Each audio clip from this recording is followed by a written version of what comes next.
Bihar news में स्वागत है आपका दोस्तों। मैं हूं फिरदौस गनी और आप देख रहे हैं केडीबी लाइव। दोस्तों आज हो चुका है 31 अगस्त 2023। तो आज की पूरे बिहार की टॉप न्यूज लेकर आए हैं आपके लिए।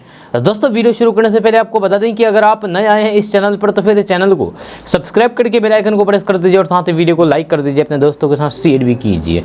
तो चलिए शुरू करते हैं आज की पूरे बिहार की टॉप न्यूज। दोस्तों आज बिहार न्यूज की शुरुआत टॉप हेडलाइन के साथ करते हैं। तो बात करते हैं कि बिहार के स्कूलों में अब साल भर में मात्र 8 छुट्टियां रहेगी। दीपावली छठ पूजा की छुट्टियों में कटौती, ईद बकरीद में कोई छुट्टी नहीं। बिहार की इन 10 सीटों पर बीजेपी की पैनी नजर, बनाया एक खास प्लान। आगे आपको बताएंगे इस बारे में विस्तार से। बिहार में 4 लाख सैलरी वाली टीचर की वैकेंसी, आवेदन शुरू, चेक करें डिटेल्स। आगे आपको बताएंगे इस वीडियो में कि कैसे आपको करना है आवेदन।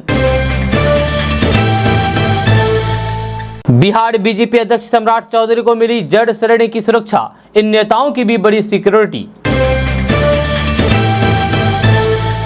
रक्षाबंधन पर सीएम नीतीश कुमार ने महिलाओं और छात्रों को दिया बड़ा तोहफा। जानिए क्या है खास प्लान, आगे आपको बताएंगे इस वीडियो में विस्तार से। रसोई गैस की कीमत कम होने पर बोले तेजस्वी यादव, 2 बैठक में 200 कम, सब फाइनल होने पर आ जाएगा लाइन में। एलपीजी की कीमत घटाए जाने पर असदुद्दीन ओवैसी ने केंद्र सरकार पर बोला हमला, कहा 200 से क्या काम होगा, और भी घटना चाहिए।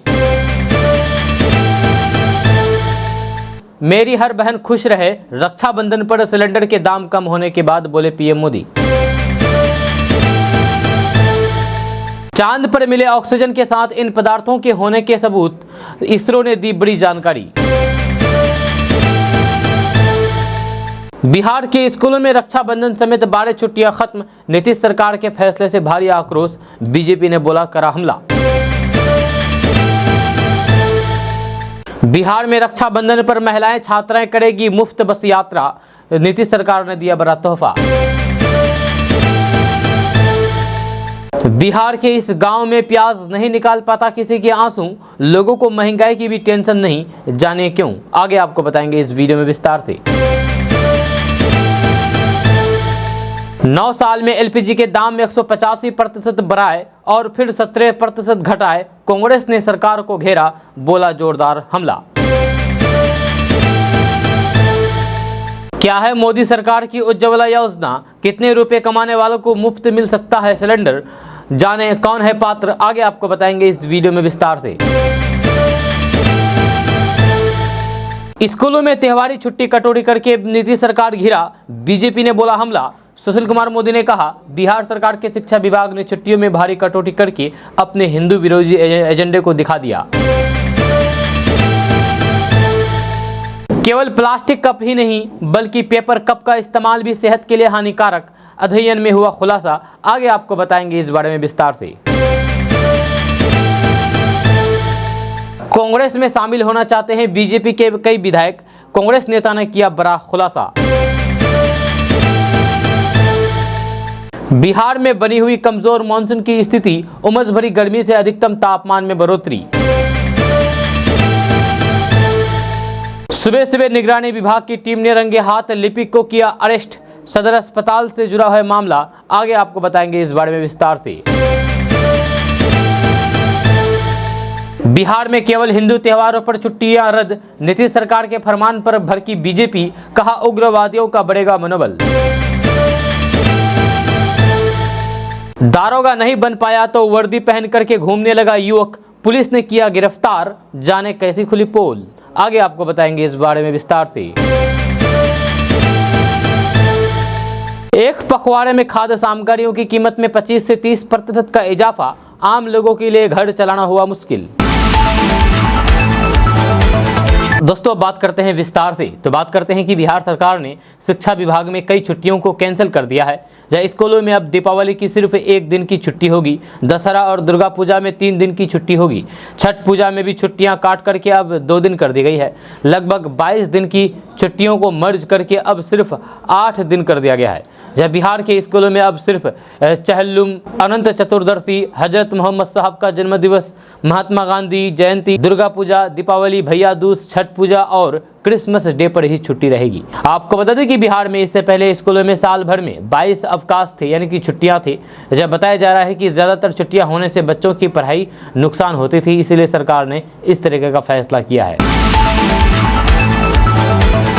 दोस्तों बात करते हैं कि कांग्रेस ने घरेलू रसोई गैस की कीमत में प्रति सिलेंडर 200 रुपये की कमी के फैसले को लेकर के बुधवार को दावा किया है कि केंद्र सरकार ने पिछले 9 सालों में एलपीजी के दाम में 185% की वृद्धि की है और अब सिर्फ 17.5% की कमी की है। पार्टी प्रवक्ता और सोशल मीडिया विभाग की प्रमुख सुप्रिया श्रीनेट ने यह भी कहा है कि विपक्षी गठबंधन India national development inclusive alliance यानी कि इंडिया की ताकत के चलते सरकार रसोई गैस के दाम कम करने में मजबूर हुए। आपको बता दें कि प्रधानमंत्री नरेंद्र मोदी की अध्यक्षता में मंगलवार को हुई मंत्रिमंडल की बैठक में एलपीजी सिलेंडर के दाम 200 रुपये कम करने का निर्णय लिया। जहां सुप्रिया श्रीनेट ने एक वीडियो जारी करके कहा कि ये इंडिया की ताकत है कि रसोई गैस के दाम में आग लगाने वाले अब दाम घटाने को मजबूर हुए हैं। उन्होंने दावा किया है कि इस सरकार ने पिछले 9.5 साल में रसोई गैस की कीमत बढ़ा करके 30 लाख करोड़ रुपए की मुनाफा की है। यह कांग्रेस प्रवक्ता ने कहा है कि खरीद की क्षमता के अनुसार दुनिया में सबसे महंगी रसोई गैस भारत में बिकती है। यह देश में रसोई गैस के दाम साल 2014 में 400 रुपये प्रति सिलेंडर थे, जो 2023 में 1140 रुपये हो गए। यह सरकार ने दाम में 9 सालों में 185% की वृद्धि की है। अब अगस्त 2023 में रसोई गैस दाम में 17.5% घटाए हैं। तो कौन सी बड़ी बात कर दी है, कौन सा तीर मार दिया है बीजेपी ने, मोदी सरकार ने। दोस्तों बात करते हैं कि बिहार की राजधानी पटना से बड़ी खबर सामने आ रही है। ताज़ा रिपोर्ट्स के मुताबिक बिहार में रक्षाबंधन पर पटना की सरकारी बसों में महिलाएं छात्राएं मुफ्त यात्रा कर सकेंगे। इसको लेकर के नीतीश सरकार के द्वारा आदेश जारी कर दिया गया है। खबर के अनुसार आज 31 अगस्त को सुबह 7 बजे से रात्रि 8:30 बजे तक पटना के सरकारी बसें महिलाओं और फिर छात्रों के लिए मुफ्त रहेगी। आपको बता दें कि ISBT पाटलिपुत्र बस टर्मिनल से परिचालित होने वाली बसों में भी ये सुविधा लागू रहेगी। दरअसल बिहार में 31 अगस्त को रक्षाबंधन का त्यौहार मनाया जाएगा, जहां इस दिन बहन अपनी भाई को राखी बांधने के लिए बड़ी संख्या में यात्रा करती है। जिसे ध्यान में रखते हुए सरकार ने महिलाओं को मुफ्त में बस यात्रा की सुविधा उपलब्ध कराई है। आपको बता दें कि पटना में महिलाएं इस दिन किसी भी सरकारी बस में बैठ करके कहीं भी आ और फिर जा सकती है। उनसे किसी भी तरीके का कोई भी पैसा नहीं लिया जाएगा आज के दिन। इससे महिलाओं को आने जाने में पैसा खर्च करने की जरूरत नहीं पड़ेगी। दोस्तों बात करते हैं कि बिहार में रहने वाले लोगों के लिए बड़ी खबर सामने आ रही है। ताज़ा रिपोर्ट्स के मुताबिक बिहार में बहुत जल्द 3 एक्सप्रेसवे का निर्माण कार्य शुरू किया जाएगा। आपको बता दूं कि इन सभी एक्सप्रेसवे को PMO से मंजूरी मिलने का इंतजार है। खबर के अनुसार इन 3 एक्सप्रेसवे में बक्सर के रास्ते पूर्वांचल एक्सप्रेस का भागलपुर तक विस्तार शामिल है। केंद्र सड़क परिवहन एवं राजमार्ग मंत्रालय सहित वित्त की मंजूरी मिल चुकी है। अब PMO से मंजूरी मिलने के बाद जमीन का अधिग्रहण शुरू होगा। वहीं पर गोरखपुर सिलीगुड़ी एक्सप्रेसवे, रक्सौल दिगवारा हल्दिया एक्सप्रेसवे को भी PMO से मंजूरी का इंतजार है। अधिकारियों की माने तो PMO से मंजूरी मिलने के बाद निर्माण के लिए जमीन अधिग्रहण सहित अन्य प्रक्रिया शुरू कर दी जाएगी। दोस्तों बात करते हैं कि बिहार शिक्षा विभाग के अपर मुख्य सचिव KK पाठक के आदेश पर माध्यमिक शिक्षा निदेशक ने छुट्टियां रद्द करने का आदेश जारी किया है। इसके तहत इस साल लगभग 14 छुट्टियां अब रद्द रहेगी और शिक्षकों को रक्षाबंधन, तीज, जितिया में भी छुट्टी नहीं मिलेगी।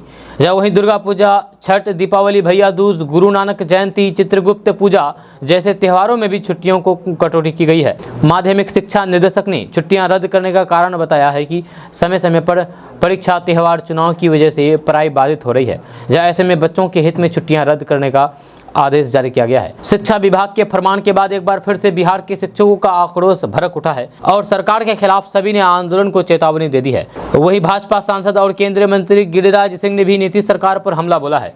अब शिक्षक नेता आनंद कौशल सिंह राजू सिंह ने सरकार को शिक्षक और हिंदू विरोधी बताते हुए चेतावनी दी है और कहा है कि KK पाठक का फरमान भावनाओं को ठेस पहुंचाने वाला है। शिक्षक इसे कतई बर्दाश्त नहीं करेंगे। उन्होंने कहा है कि इसको लेकर के जल्द से जल्द संघ की आपात बैठक बुला करके राज्यव्यापी आंदोलन की रणनीति बनाएंगे और फिर राज्य भर के स्कूलों में लामबंदी करके शिक्षा व्यवस्था को पूरी तरीके से ठप करेंगे। इधर शिक्षा विभाग के आदेश के बाद केंद्रीय मंत्री गिरिराज सिंह ने भी सरकार पर कड़ा हमला बोला है। उन्होंने कहा है कि दुर्गा पूजा, दीपावली और छठ पूजा की छुट्टियां रद्द कर दी गई है और कल हो सकता है कि बिहार में शरिया कानून लागू कर दिया जाए और हिंदू त्यौहार मनाने पर रोक लगा दिया जाए।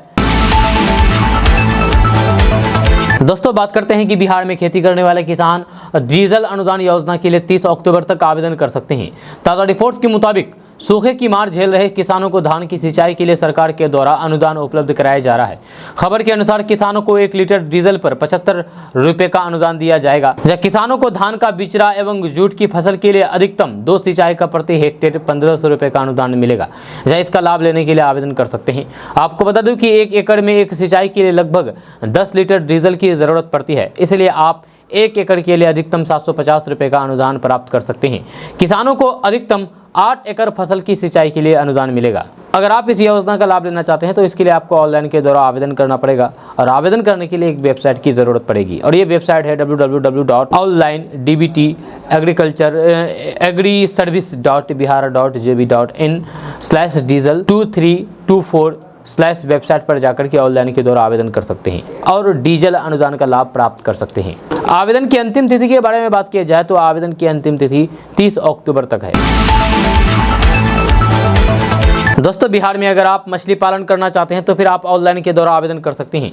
ताज़ा रिपोर्ट्स के मुताबिक बिहार में मछली पालन के लिए सरकार के द्वारा बम्पर सब्सिडी दी जा रही है। आप आज ही आवेदन की प्रक्रिया को पूरा करें।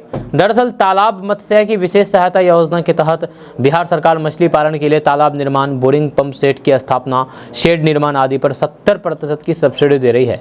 आप 30 अगस्त तक आवेदन को पूरा कर लें। आपको बता दें कि इस योजना का मुख्य उद्देश्य बिहार के अनुसूचित जाति, जनजाति तथा अति पिछड़ा वर्ग के कृषकों को विशेष सहायता उपलब्ध कराना है ताकि लोग मछली पालन के बिजनेस से जुड़ सके, साथ ही साथ इससे अच्छी कमाई भी कर सके।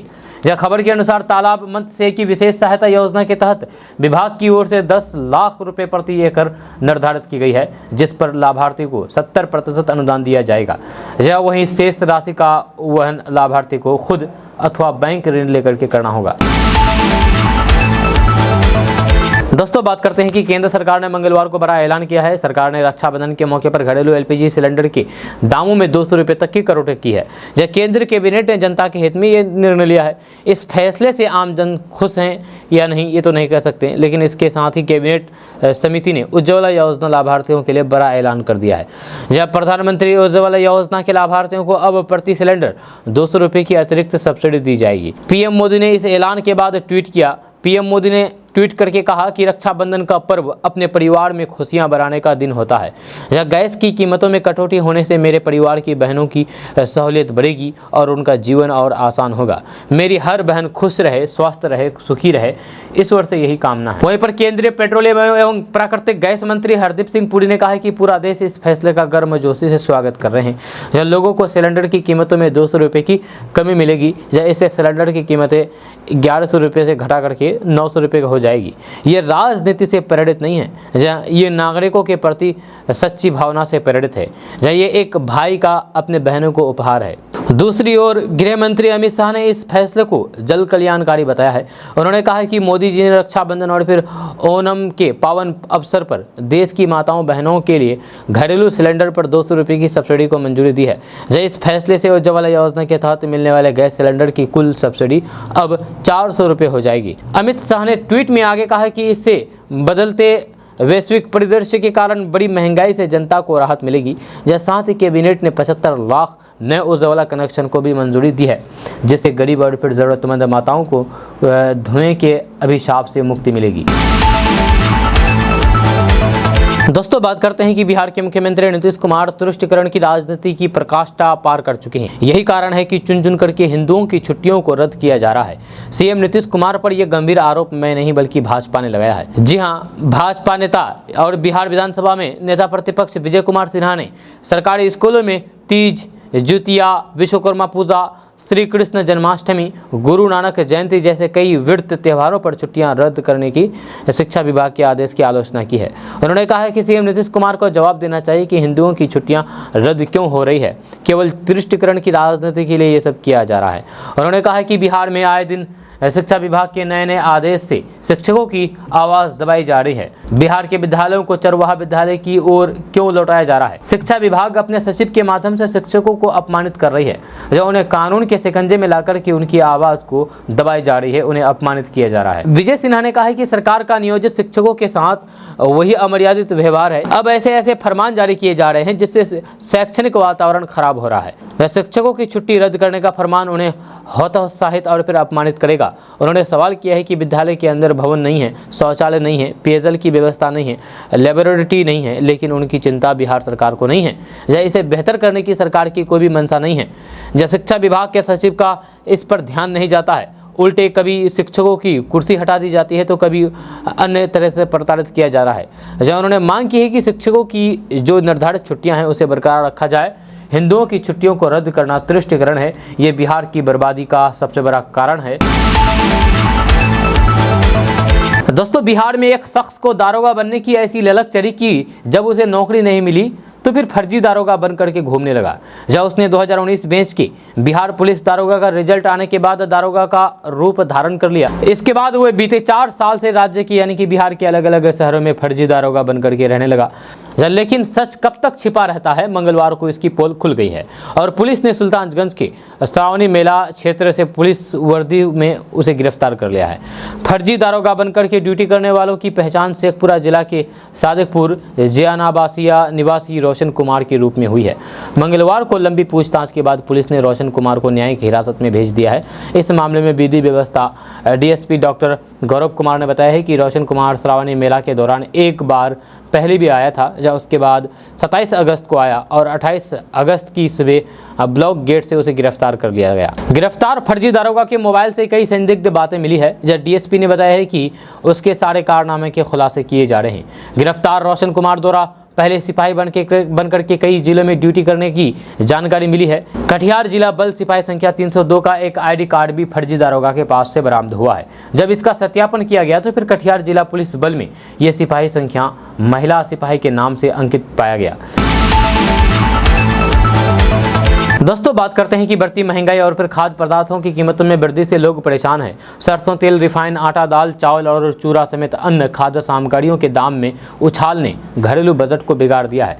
जब बढ़ती कीमतों के चलते लोग कम मात्रा में सामान खरीद रहे हैं, जिस वजह से किराना दुकानदार भी बढ़ती कीमतों से परेशान हैं। जब लोगों का कहना है कि सरकार को इस पर नियंत्रण करने की जरूरत है, क्योंकि अब घर चलाना मुश्किल होता जा रहा है। पिछले एक पखवाड़े में खाद्य सामग्रियों की कीमतों में 25 से 30% का इजाफा हुआ है। एक चीज के दाम में जरा सी कमी क्या आती है कि दूसरी चीज के दाम बढ़ जाते हैं। सब्जी, फल और दूध के साथ साथ खाद्य पदार्थों की कीमतों में भी लगातार बढ़ोतरी देखने को मिल रही है। जब महंगाई की मार से गरीब तबके से लेकर के मध्यम वर्गीय परिवार में भी हाहाकार मचा हुआ है। अरहर की दाल आम लोगों की थाली से गायब होने लगी है। फिलहाल अरहर दाल 160 रुपये प्रति किलो के आंकड़े को छू चुकी है। जब 15 दिन पहले अरहर दाल की कीमत 120 से 130 रुपये प्रति किलो के बीच हुआ करती थी, वही चना दाल 75 रुपये से 80 रुपये किलो है, जो पहले 60 से 65 रुपये किलो हुआ करते थे। जब मसूर दाल अभी 80 रुपये प्रति किलो है, जो पहले 70 रुपये प्रति किलो थी। जब मूंग दाल अभी 105 रुपये प्रति किलो है, जो पहले 90 रुपये प्रति किलो थी। जब उड़द दाल 130 रुपये किलो है, जो पहले 120 रुपये किलो थी। वहीं पर चावल की अगर बात की जाए तो सोनम चावल फिलहाल 45 रुपये प्रति किलो है, जो पहले 38 से 40 रुपये प्रति किलो थी। लाडली चावल अभी 50 रुपये प्रति किलो है, जो पहले 42 से 44 रुपये प्रति किलो थी। बासमती चावल फिलहाल 80 रुपये प्रति किलो है, जो पहले 70 रुपये प्रति किलो था। जहाँ परम चावल फिलहाल 40 रुपये प्रति किलो है, जो पहले 32 से 34 रुपये किलो थे। वहीं पर चूरा, आटा, तेल, रिफाइन सब महंगे हो गए हैं। जब चूरा जो गरीबों का भोजन है, एक पखवाड़े पहले उसका दाम 30 रुपये प्रति किलो था, अब इसके बढ़ा करके 45 रुपये किलो के आसपास पहुंच चुकी है। जहाँ इसके अलावा आटा 25 रुपये किलो था, जो बढ़ करके 30 से 35 रुपये प्रति किलो हो चुका है। तेल और रिफाइन की कीमतों में भी इजाफा हुआ है। जहाँ सरसों तेल 170 रुपये प्रति किलो था, जो बढ़ करके 190 रुपये प्रति किलो हो चुका है। रिफाइन की कीमतों में भी इजाफा हुआ है, 10 रुपये प्रति किलो की बढ़ोतरी देखी जा रही है। वहीं पर एक दुकान में एक महिला आती है, सामान खरीदने के लिए ग्राहक आती है। वह कहती है कि हर चीज़ की कीमत बढ़ गई है, हम जैसे लोग परेशान हो गए हैं, हर चीज़ कम कम खरीदते हैं ताकि किसी तरह से महीने का गुजारा हो। सरकार से आग्रह है कि वे महंगाई पर लगाम लगाएं। वहीं पर दुकानदार कहते हैं कि ऐसा नहीं है कि बढ़ती महंगाई से सिर्फ ग्राहक परेशान है, बल्कि इससे दुकानदार भी परेशान है। वे कहते हैं कि महंगाई के कारण लोग कम सामान खरीदते हैं, जबकि बिक्री भी कम होगी तो फिर मुनाफा कैसे होगा। या हम लोग भी चाहते हैं कि महंगाई पर नियंत्रण हो। दोस्तों बात करते हैं कि भाजपा लोकसभा चुनाव को लेकर के किसी तरीके की रियायत बरतनी नहीं चाहती है। भाजपा ने ऐसी 10 सीटों को चिन्हित करके उस पर खास तैयारी में जुटी है, जिस पर पिछले चुनाव में उसकी सहयोगी पार्टियों ने जीत दर्ज की थी। बताया जाता है कि इन सीटों में वाल्मीकि नगर, कटिहार, पूर्णिया, गया, झंझारपुर, सुपौल, मुंगेर, किशनगंज, नवादा एवं वैशाली जिला शामिल है। वैशाली लोकसभा सीट शामिल है। इन लोकसभा क्षेत्र में 4 विधानसभा का दायित्व एक नेता को दिया गया है। जब भाजपा इन सीटों पर किसी प्रकार की कोताही नहीं बरतना चाहती है। जब भाजपा के उपाध्यक्ष संतोष पाठक कहते हैं कि भाजपा बिहार की सभी 40 सीटों पर तैयारी कर रही है। उन्होंने साफ शब्दों में कह दिया है कि जिन लोकसभा क्षेत्रों में पिछले चुनाव में सहयोगी दलों के प्रत्याशी विजय हुए थे, वहां भाजपा का संगठन काफी मजबूत है। ऐसी स्थिति में वहां तैयारी की जा रही है कि आसानी से जीत मिल सके, जहां सभी दल ऐसी तैयारी करते हैं। भाजपा के एक नेता बताते हैं कि इस कार्य योजना के तहत प्रत्येक निर्वाचन क्षेत्र एक क्लस्टर का हिस्सा है, जिसके लिए एक नेता को प्रभारी बनाया गया है। क्लस्टर प्लान के तहत पूर्व उप मुख्यमंत्री तारकिशोर प्रसाद, रेणु देवी के अलावा पूर्व मंत्री अमरेंद्र प्रताप सिंह, नारायण प्रसाद, राम सूरत राय, आलोक रंजन झा, नितिन नवीन, जनक राम, प्रमोद कुमार, नीरज सिंह, बबलू, रामप्रीत पासवान, राणा रणधीर सिंह के अलावा विधायक संजीव चौरसिया एवं विधान पार्षद घनश्याम ठाकुर को 4 विधानसभा क्षेत्र का दायित्व सौंपा गया है। दोस्तों बात करते हैं कि बिहार के कोसी नदी में आई बाढ़ से सुपौल, सहरसा और फिर मधेपुरा के कई इलाके काफी प्रभावित हुए हैं। यह इलाके के दर्जनों गांव पूरी तरीके से जलमग्न हैं। जब बाढ़ पीड़ितों का आरोप है कि स्थानीय प्रशासन या फिर सरकार की तरफ से उन्हें कोई भी मदद नहीं मिल रही है। वहीं पर सहरसा जिला के महसी प्रखंड के अंतर्गत बिर गांव में एक न्यूज चैनल की टीम पहुंची और गांव की भी जमीनी हकीकत जानी। ग्रामीणों का कहना था कि जिस तरीके से बाढ़ का पानी उनके गांव और फिर घर में घुसा है, उसके कारण अगले 3 से 4 महीने उन्हें ऐसे ही जलबंदी बन करके रहना पड़ेगा। जब बीरगंज के ही रहने वाले दिहाड़ी मजदूर के घर के भीतर बाढ़ का 2 फीट पानी भर गया है, जिसके कारण उनके परिवार को 24 घंटे पानी में ही जीवन गुजारना पड़ रहा है। ऐसे में परिवार के सामने खाने पीने का बड़ा संकट खड़ा हो गया है। ग्रामीणों का कहना है कि प्रशासन की तरफ से उन्हें अब तक किसी तरह की कोई भी मदद नहीं मिल रही है। हमारे पास खाने पीने के लिए भी कुछ भी नहीं है और कोई प्रशासनिक मदद भी नहीं मिली है। दोस्तों बात करते हैं कि राष्ट्रीय खेल दिवस के मौके पर पटना में बिहार राज्य खेल सम्मान समारोह का आयोजन किया गया, जहां इसके तहत ज्ञान भवन में 411 खिलाड़ियों को सम्मानित किया गया। जहां कार्यक्रम का उद्घाटन कला संस्कृति युवा मंत्री जितेंद्र कुमार राय ने किया है। जहां 29 अगस्त को मेजर ध्यानचंद की जयंती पर राष्ट्रीय तथा अंतर्राष्ट्रीय प्रतियोगिताओं में पदक जीत करके बिहार का मान बढ़ाने वाले बिहार के उत्कृष्ट खिलाड़ियों और फिर प्रशिक्षकों को प्रशस्ति पत्र से सम्मानित किया गया है। जब पिछले साल की तुलना में इस साल बिहार राज्य खेल सम्मान में 42 खेल विधाओं के सामान्य और फिर दिव्यांग श्रेणी में 400 खिलाड़ी और 11 शिक्षकों सहित कुल 411 को सम्मानित किया गया है। कला संस्कृति युवा मंत्री के द्वारा 411 खिलाड़ियों को प्रशस्ति पत्र और फिर नगद राशि दी गई है, जिसमें एक खिलाड़ी सागर कुमार को, जो कबड्डी में अंतर्राष्ट्रीय स्तर पर नाम और पहचान बना करके बिहार का मान सम्मान बढ़ाने का काम किया है। सागर कुमार को 31,25,000 रुपये नगद राशि दिया गया है।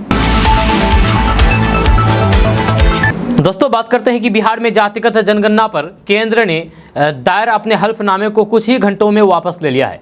केंद्र सरकार ने अपने हल्फनामे में लिखा था कि जातिगत जनगणना इसी तरह से की कवायद करने का हक केवल केंद्र के पास है, राज्य के पास ऐसा कोई अधिकार नहीं है। लेकिन कुछ ही घंटों बाद केंद्र ने एक नया हल्फनामा प्रस्तुत किया है, जिसमें इस टिप्पणी को हटा दिया गया है। नए हल्फनामे में कहा गया है कि ये पैराग्राफ अनजाने में शामिल किया गया था। केंद्र के इस यू टर्न के बाद राज्य में सियासी सरगर्मी तेज हो गई है। नीतीश कुमार से लेकर के तेजस्वी यादव और अन्य नेताओं ने भी बीजेपी पर हमला बोला है।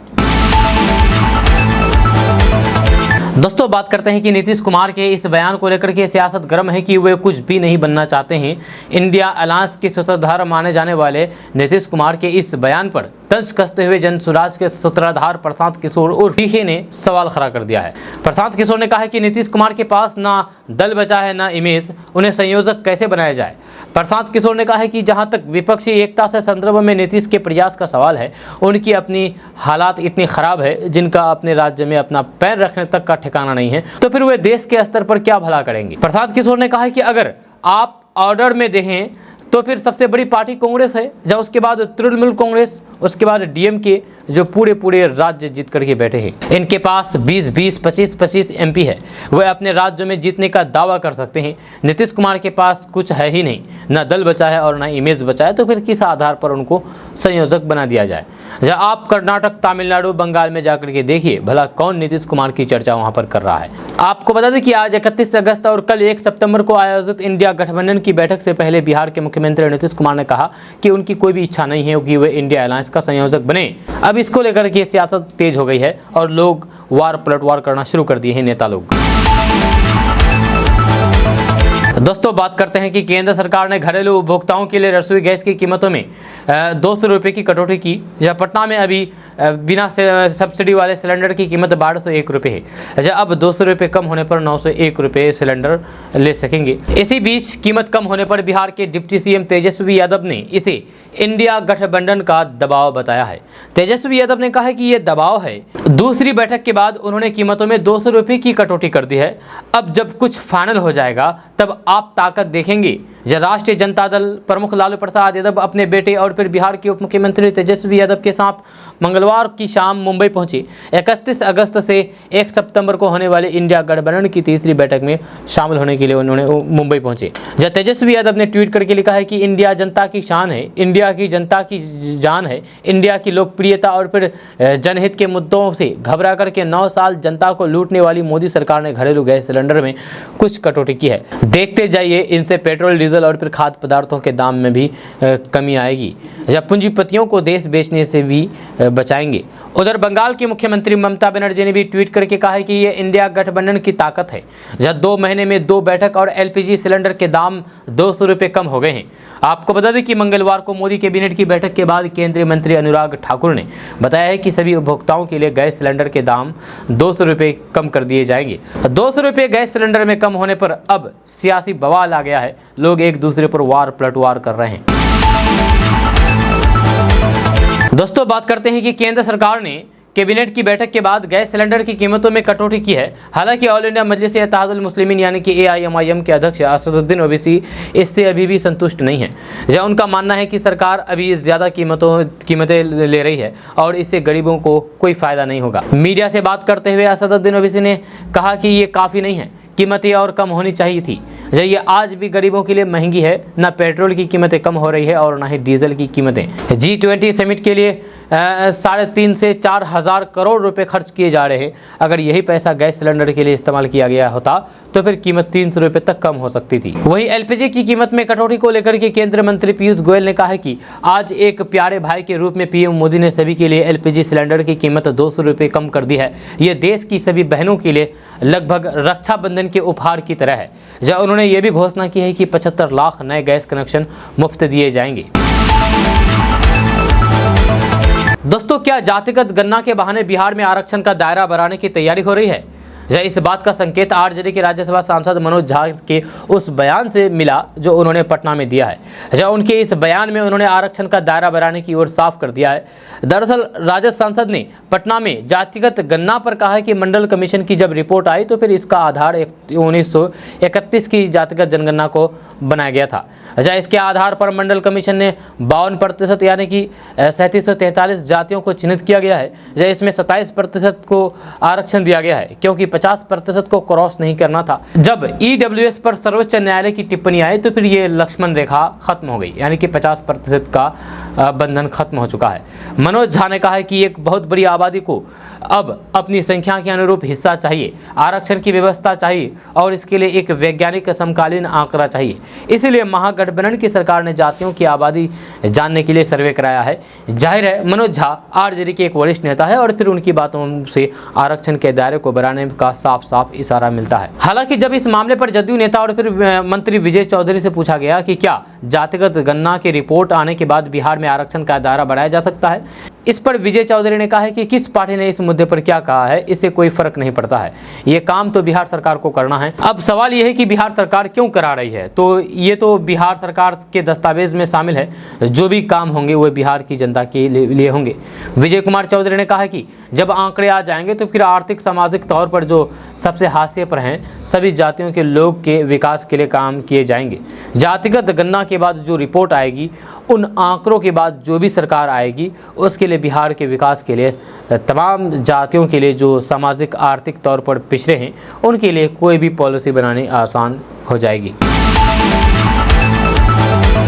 दोस्तों बात करते हैं कि हमारे आसपास कई परंपराएं और फिर मान्यताएं ऐसी होती है जो हमारी विविधताओं की विरासत है। जहाँ कई बार कुछ ऐसी बातें होती है जो हमें चौंकाती है। ऐसा ही एक मान्यता के कारण बिहार के एक गांव में प्याज खाने और फिर लाने दोनों पर पूरी तरीके से प्रतिबंध है, बैन है। यह गाँव बिहार के जहानाबाद जिले से करीब 30 किलोमीटर दूर है। दरअसल ये बात इसलिए हमें हैरान करती है क्योंकि भारत में अधिकांश घरों में बड़े चाव से प्याज लहसुन खाया जाता है। जहाँ खाने का टेस्ट बढ़ाने में प्याज की बड़ी भूमिका होती है। न केवल इनसे खाने का टेस्ट बढ़ता है बल्कि ये स्वास्थ्य के लिए भी काफ़ी अच्छा माना जाता है। लेकिन बिहार के इस गांव में प्याज और लहसुन पर पूरी तरीके से बैन लग चुका है।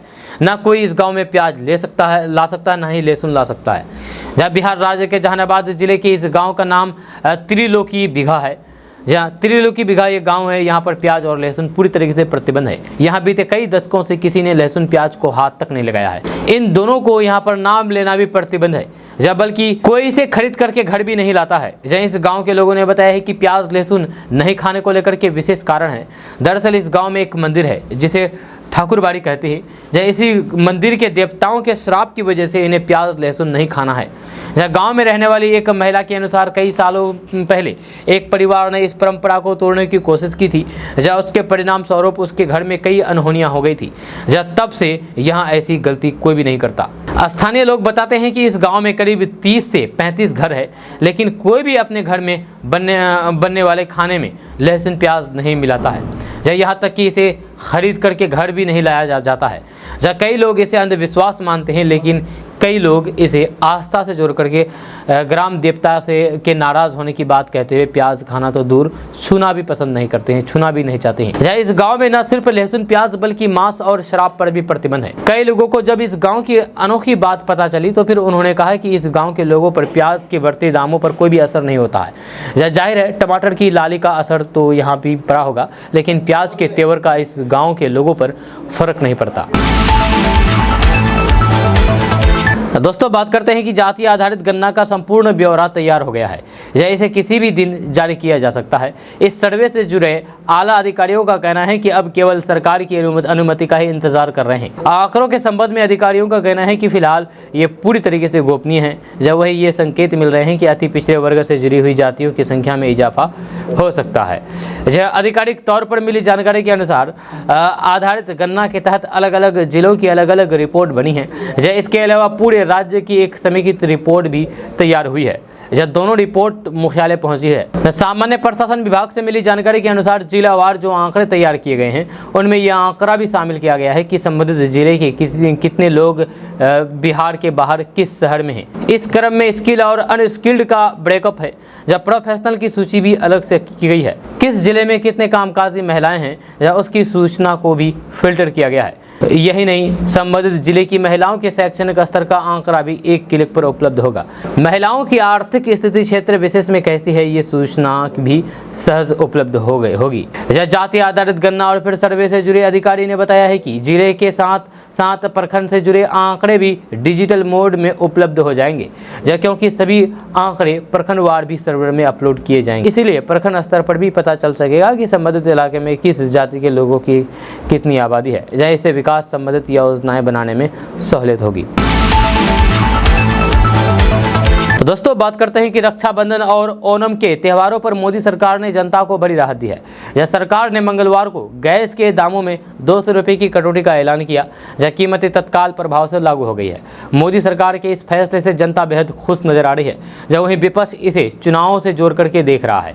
जहाँ वहीं जल्द ही केंद्र सरकार फ्री राशन स्कीम को लेकर भी बड़ा ऐलान कर सकती है। दरअसल दिसंबर 2023 में फ्री राशन स्कीम की अवधि समाप्त हो रही है, जहाँ इससे पहले मोदी सरकार इसको लेकर के बड़ा फैसला ले सकती है। सूत्रों की माने तो अगले साल जून 2024 तक इस स्कीम को बढ़ाया जा सकता है। यह मुफ्त राशन योजना प्रधानमंत्री गरीब कल्याण अन्न योजना के तहत 80 करोड़ लोगों को मुफ्त राशन दिया जा रहा है। यह केंद्र सरकार ने पिछले साल दिसंबर में इस योजना को 1 साल के लिए बढ़ाया था। जब सूत्र बताते हैं कि अगले साल होने वाले लोकसभा चुनाव को देखते हुए सरकार फ्री राशन योजना को अगले 6 माह यानी कि 1 जनवरी 2024 से लेकर के 30 जून 2024 तक बढ़ा सकती है। आपको बता दें कि साल 2020 में इस योजना को लॉन्च किया गया था, जब प्रधानमंत्री गरीब कल्याण अन्न योजना के तहत इस योजना को लॉन्च किया गया था। कोविड-19 संकट के दौरान मुश्किल समय में शुरू हुई थी, जिसमें गरीब जरूरतमंद गरीब परिवार और लाभार्थियों को खाद्यान्न सुरक्षा उपलब्ध कराई गई थी, ताकि इन लोगों को खाद्यान्नों की पर्याप्त उपलब्धता न होने से कोई भी परेशानी न हो। प्रधानमंत्री नरेंद्र मोदी ने 2020 में इस योजना को लॉन्च किया था, तब से ये योजना लगातार चलती आ रही है। दोस्तों बात करते हैं कि बिहार में जन स्वराज पद यात्रा में जुटे सियासी रणनीतिकार प्रशांत किशोर अब चुनावी मैदान में एंट्री के लिए भी तैयार नजर आ रहे हैं। खबर है कि वे आगामी अक्टूबर में नई पार्टी लॉन्च कर सकते हैं, जिसका अध्यक्ष दलित या फिर मुस्लिम चेहरे को बनाया जा सकता है। हालांकि इसे लेकर के आधिकारिक तौर पर कुछ नहीं कहा गया है। फिलहाल प्रशांत किशोर चंपारण से शुरुआत करने के बाद पैदल यात्रा करके मुजफ्फरपुर पहुंचे हैं। एक रिपोर्ट के मुताबिक पार्टी की कमान प्रशांत किशोर के अलावा किसी अन्य व्यक्ति को देने की चर्चा जारी है। ऐसा माना जा रहा है कि प्रशांत किशोर खुद मेंटर के तौर पर प्रचार का जिम्मा उठा करके दलित या फिर मुस्लिम उम्मीदवारों को बड़ा पद दे सकते हैं। फिलहाल प्रशांत किशोर की टीम संगठन तैयार करने पर जोर दे रही है। यह अब तक पूर्वी चंपारण, पश्चिमी चंपारण, सिवान, सारण और गोपालगंज में पार्टी संगठन तैयार किया है। यह संभावना जताई जा रही है कि प्रशांत किशोर की पार्टी का स्वरूप पश्चिम बंगाल में सत्तारूढ़ तृणमूल कांग्रेस की तरह हो सकते हैं।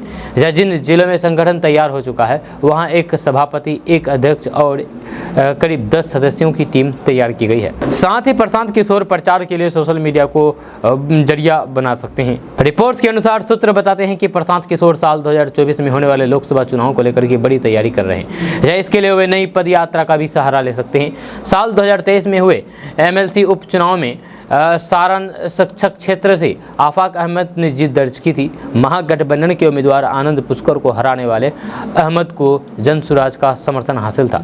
आगामी आम चुनाव में भी प्रशांत किशोर की पार्टी 20 सीटों पर उम्मीदवार उतार सकती है। रिपोर्ट में सूत्रों के हवाले से बताया जा रहा है कि प्रशांत किशोर 2 अक्टूबर को पार्टी के नाम का ऐलान कर सकते हैं।